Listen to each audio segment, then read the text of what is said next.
It's great to be here in Lake Worth, and wow,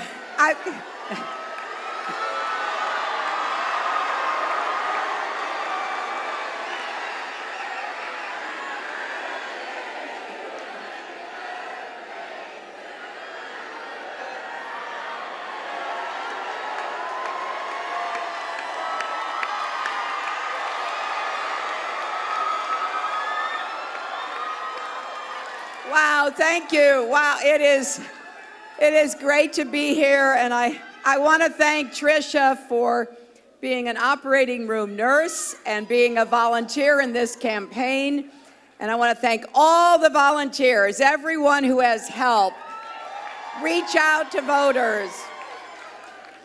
I want to thank my friend of many years, your Senator Bill Nelson, for being here. Congresswoman Lois Frankel, Congressman Ted Deutsch, all the elected officials, but especially all of you.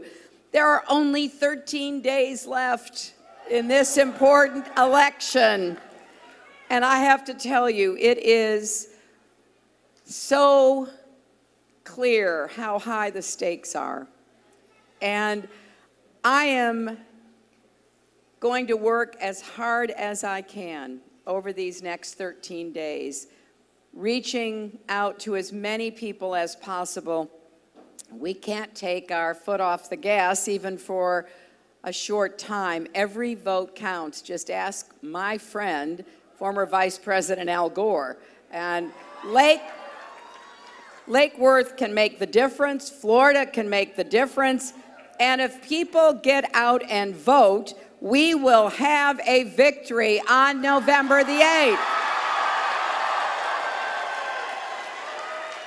Also in the crowd is Randy Parker. Randy, raise your hand, and I hope you will send Randy to Congress.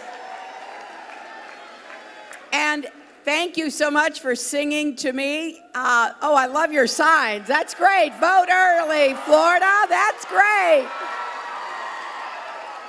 You know, I hope that one of the best gifts that you can give yourselves would be sending Patrick Murphy to the United States Senate. He's exactly the kind of senator that Florida deserves. He'll be an independent voice, speaking out and working on your behalf.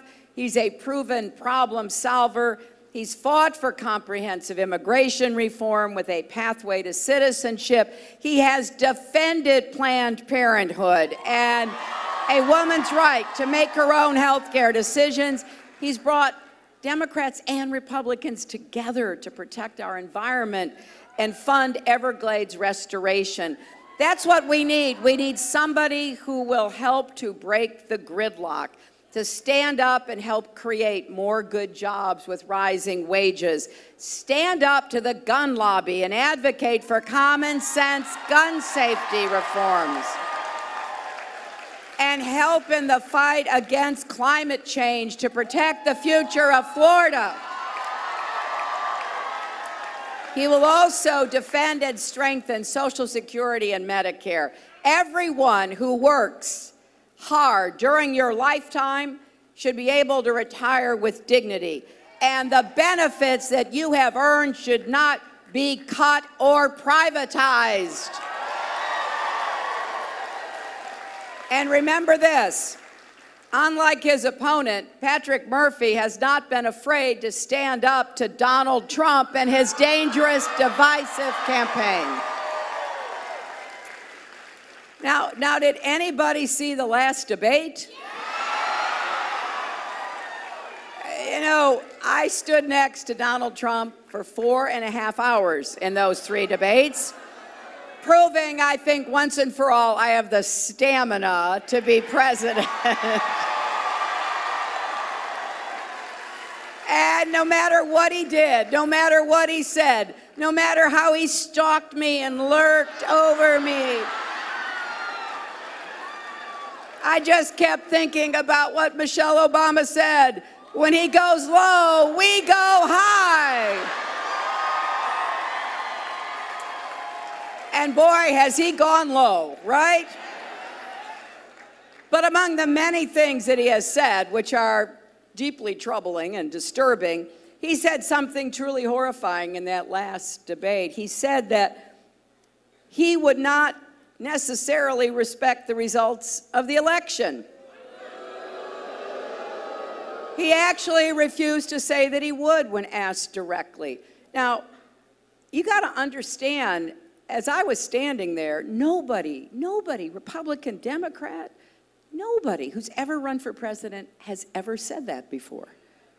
And so I guess we shouldn't be too surprised. This is the guy who said the Emmys were rigged against him when his TV show didn't win.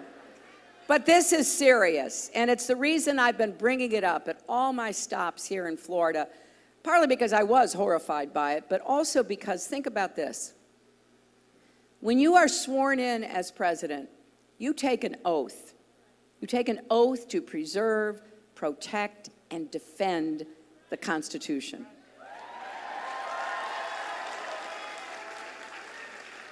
And listening to Donald Trump's campaign, I truly doubt that he has ever read the Constitution.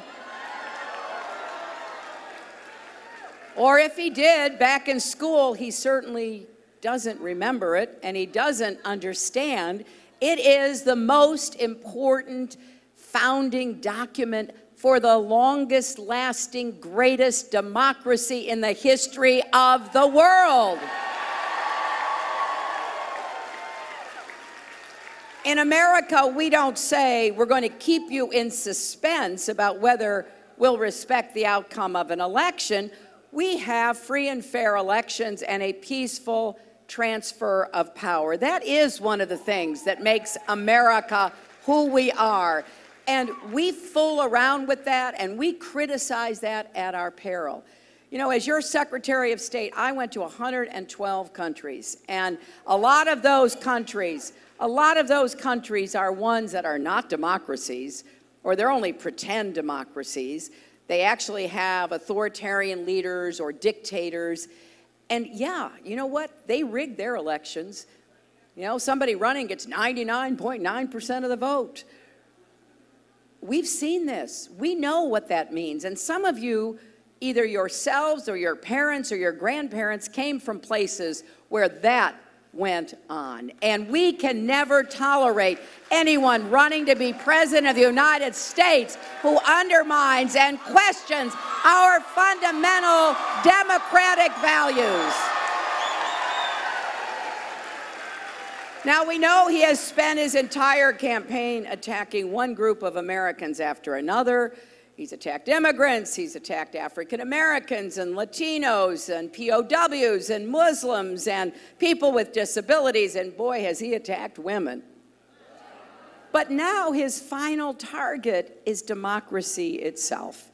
And we have faced challenges to our democracy before, and we've got to keep working until we have a more perfect union.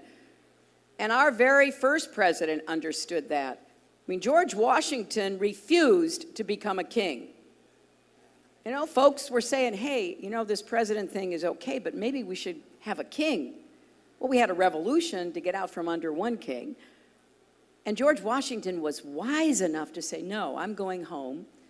We need to have the peaceful transfer of power. One person can't act like they're in charge of everything in America. That's not who we are. We disagree, in case you haven't noticed. But then we come together and we roll up our sleeves and we get things done. And I so admire George Washington for many things, but for that decision, it was one of the most important decisions in our history. Now, I'm sure Donald Trump would probably have called him a loser because he voluntarily gave up power so that we could have elections that would choose our leaders. But here's the good news, and there is a lot of good news. You know, sometimes when you listen to Donald Trump and the Trump world he lives in, it can get a little disturbing, dark, dangerous, and divisive. I don't recognize the America he describes. There are a lot of problems we've got, and we're going to have to address them, and I intend to do that. But at the very moment that Donald Trump was making this unprecedented attack on our democracy, We've had millions and millions of people registering to vote, voting early, and volunteering. In fact, this is really exciting to me. We've reached a milestone. More than 200 million Americans are registered to vote, the biggest number we've ever had in our history. And maybe most exciting, more than 50 million of them are young voters. After all, this election is more important to young people than anybody else. And to have you register and then turn out and vote is absolutely terrific.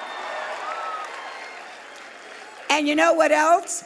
Listen to this. More than 10 million people have already voted in this election. And 2 million of them right here in Florida. So Florida's already cast 20% of the votes that have been already in the ballot box. Now, I got to tell you, I've heard some really inspiring stories. I'll just tell you one.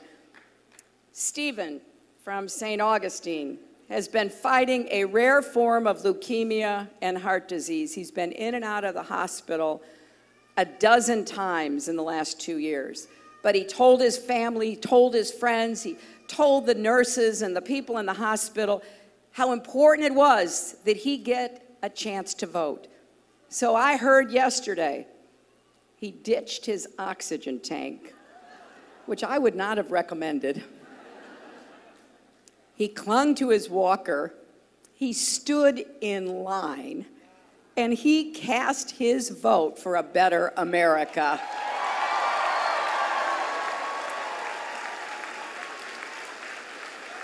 Don't let anybody tell you they don't have time to vote in this election with somebody like Stephen making that enormous effort. And you only see numbers like this when people are motivated to stand up for what they really believe in. And I really believe Americans are coming together at the end of this election, and not just Democrats, but Republicans and independents. And I want to thank all the Republicans and the independents who are here today, who are part of making our country better for everyone. And you know what? This is not just about what we're against. It's about what we're for.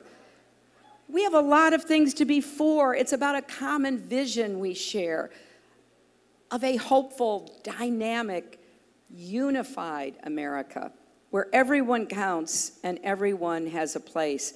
So I really believe it may be my name on the ballot, but it really is about all of you. Every issue you care about, every concern you have about our country or the world, just imagine that being on this ballot. It really does come down to who we are as a country. The future of the economy is on the ballot. I believe when the middle class thrives, America thrives. And I have said this for many years.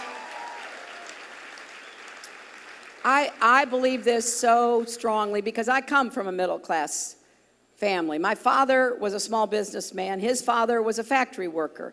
That's how it's supposed to work in America. People work hard, they provide for their families, and people keep moving forward. That's what I want for everyone. I want every single person here to have your chance at the American dream. And the American dream is big enough for everybody. It's not exclusive to any one group of people. We're going to make the biggest investment in good new jobs since World War II. Jobs in infrastructure, manufacturing, technology, small business, and clean energy. We're going to make America the clean energy superpower. It's either going to be China, Germany, or us. I want it to be us, and I'm going to do everything I can to make that come true. We can create millions of new good jobs and protect our planet. And, you know, here in Florida, you're already seeing the results of climate change. Down in Miami, even on sunny days, without a drop of rain. The streets are flooding because the ocean is rising. Most of the scientists said that we're going to have more tropical storms and hurricanes, and they're going to be more intense because the oceans are warming. People call 311 because they assume a water main has broken when it's actually the sea rising around them. This is a big deal for Florida, and I regret to tell you that Florida is behind in dealing with this challenge. Unfortunately, you've got a governor who has directed his state government never to say the words or write the words climate change. And you know, the big insurance companies are looking at this and they're saying, hey, we're really going to have to raise rates in Florida because the weather predictions, climate change reality is happening. And you are the sunshine state. And what really makes me sad is that you have less solar power in Florida than New Jersey or Massachusetts, right? They're not exactly known as the sunshine states. There's a lot of great things about those states, but think about the jobs that can be created as well as contributing to what we need to do together to save our country and the world. Now, I also believe strongly that we've got to make it possible for everybody to get an education that's going to give them the skills to be competitive in the new economy. I believe all our kids deserve universal pre-kindergarten so they can be ready to go to school. They deserve good schools with good teachers, regardless of where they live. And you especially deserve to have college affordable enough that you can go and graduate. I worked after our primary. You know, I was very proud of the primary that Senator Sanders and I ran because it was about ideas, not insults. And we had disagreements, but they were disagreements about what's the best way to achieve a goal. And we agreed, after it was over, on a plan to make public colleges and universities like Palm Beach State College tuition-free. For any families making less than $125,000 a year, which is the vast majority of American families, and if you're over that, it will be debt-free. So you pay what you can afford, but not go into debt, because we should be making investments in your education. And no matter where you go to college or where you went, we're going to make it easier for you to refinance and pay back your student debt. And then there's something else I want to add, because I don't think we talk enough about this. A four-year degree should not be the only path to a good job in a middle-class life, right? Let's bring back technical education in high school so that more young people get the skills that will make them employable. Let's invest in more high-quality apprenticeships and training programs. So when you go to the polls, support not just teachers and educators, support yourselves and your families for the kind of future you deserve to have.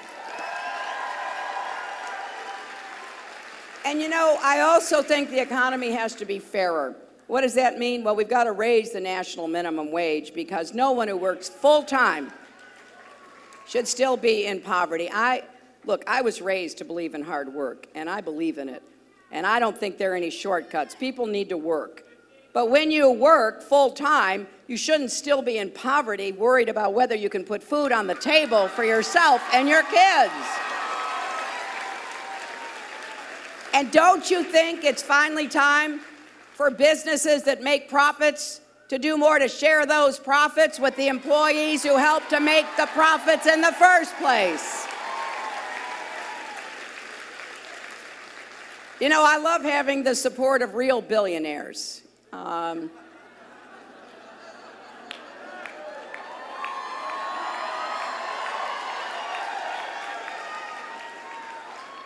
And they've been speaking out because, you know, Donald gives a bad name to billionaires. Warren Buffett says, raise my taxes. It's wrong that I'm paying a lower tax rate than my secretary pays. That is wrong. He knows it. Mark Cuban says every time he sold a company, he has shared the profits with his employees, making 300 millionaires from security guards all the way up to executives. Mike Bloomberg says he knows a con artist when he sees one. So we can do better. We're going to raise taxes on the wealthy because they've gotten most of the gains from the economy. And I don't think it's right that Donald Trump, a guy who claims he's worth $10 billion, should have paid zero in federal income taxes for 20 years. He paid less taxes than probably everybody else here, everyone here, right? And at some point, you got to ask yourself, what is so smart, as he claimed to be, about losing $1 billion in a year? I don't think that's very smart. And what really is kind of weird about it is he lost $1 billion running casinos. Who loses any money running casinos has been, you know, the question I have. So we're going to get the tax system working for everybody. And don't you think it is finally time to say absolutely no tax increases on the middle class, because you haven't had the benefits that you should have had with rising wages. And so I'm adopting the same policy that President Obama had, really the policy my husband started with. No one who makes $250,000 or less, you will not see your federal taxes raised, period. You know, I get always a little amused when I hear people talking the way that Donald talks about slashing taxes, trillions of dollars of taxes for the wealthy. That's the same old trickle-down economics. Only he, of course, wants it to be huger than anybody else's trickle-down economics. Huge. Well, the fact is it hasn't worked. It hasn't worked. We created more jobs when my husband was president, 23 million new jobs, and we've now created 15 million new jobs under Barack Obama. That is more than was created under trickle-down economics.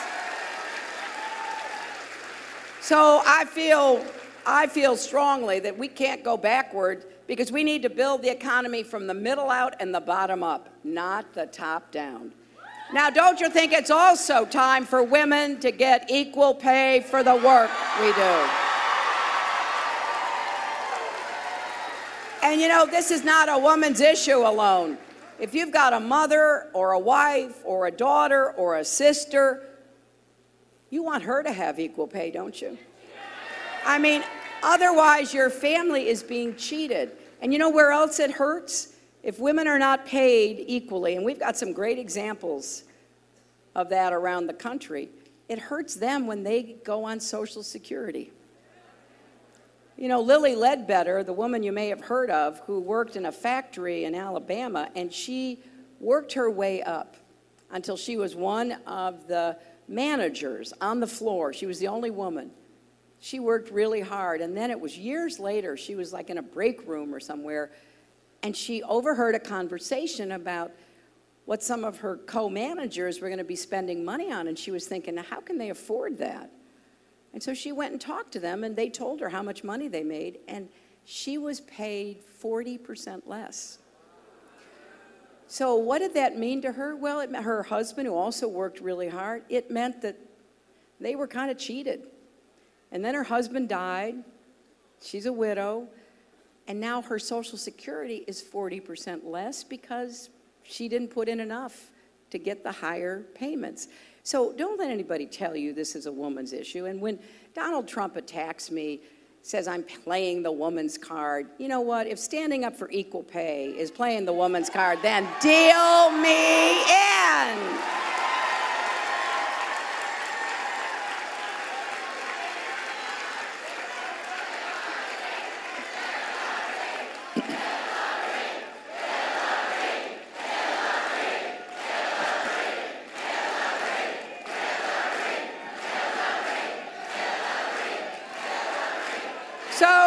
So, my friends, we have a lot to do, and it's going to be exciting. I'm very optimistic about what we're going to do together. And I look at this election, and I really do see two very different visions about our country. And I want us to choose a path that is confident and optimistic, because I really believe America's best days are still ahead of us. And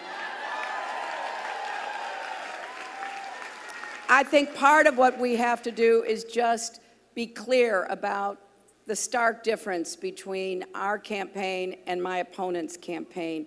You know, today he's in Washington, D.C. to open a new luxury hotel. And really, you know, while the hotel may be new, it's the same old story, because once again, and I want you to hear this because this is really important, if you have friends who are thinking of voting for Trump, I want you to tell them that he relied on undocumented workers to make his project cheaper. And most of the products in the rooms were made overseas, and he even sued to get his taxes lowered.